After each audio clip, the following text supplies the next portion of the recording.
Hello everyone, welcome back to our channel. तो guys आज हम इस वीडियो में डिस्कस करने वाले हैं एसएससी स्टेनो 2024 के कुछ इम्पोर्टेंट पॉइंट्स के बारे में।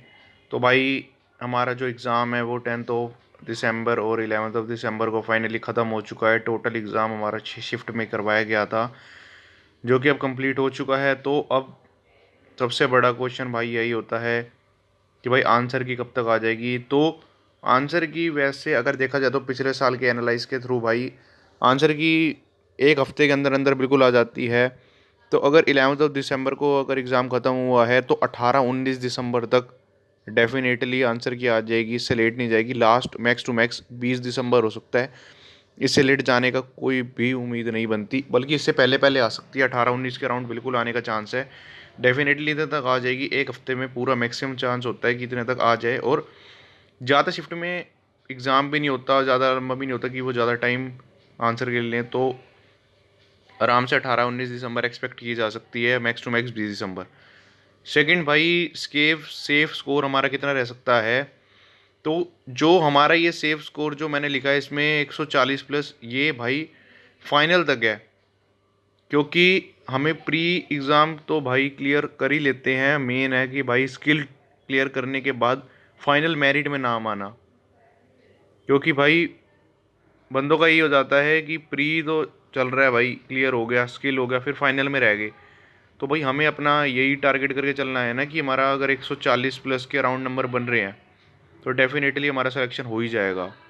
क्योंकि पिछली बार अगर देखें तो 144 फाइनल स्कोर था ग्रेड डी का, और पिछली बार वैकेंसी भी 1250 के राउंड थी। तो इस बार वैकेंसी जो है वो 2006 है।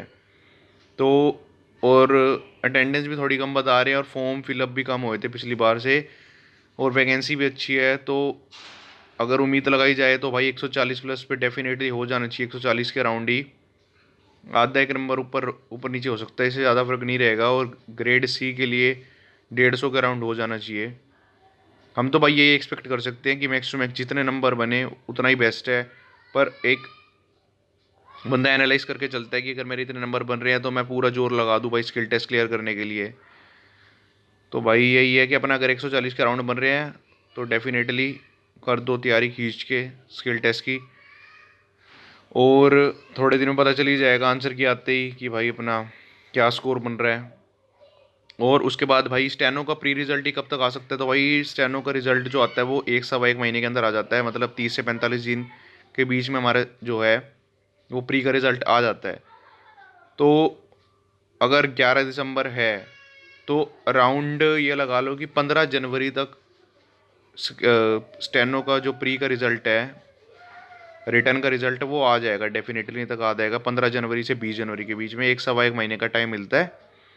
और उसके 1 या सवा महीने बाद लगा लो 30 से 40 दिन के अराउंड, उसके प्री के रिज़ल्ट आने के बाद अपना स्किल टेस्ट की डेट डिक्लेयर उससे पहले कर दी जाती है। तो मतलब स्किल टेस्ट जो होता है वो प्री रिजल्ट के 1 डेढ़ महीने बाद हो जाता है। तो मतलब अगर एज्यूम करा जाए कि अगर हमारा जो रिजल्ट है वो 15 से 20 जनवरी को आ जाता है, तो जो हमारा स्किल टेस्ट है वो फरवरी के एंड में 20-25 फरवरी या फिर मार्च के स्टार्टिंग में डेफिनेटली इतने में करवा लिया जाएगा।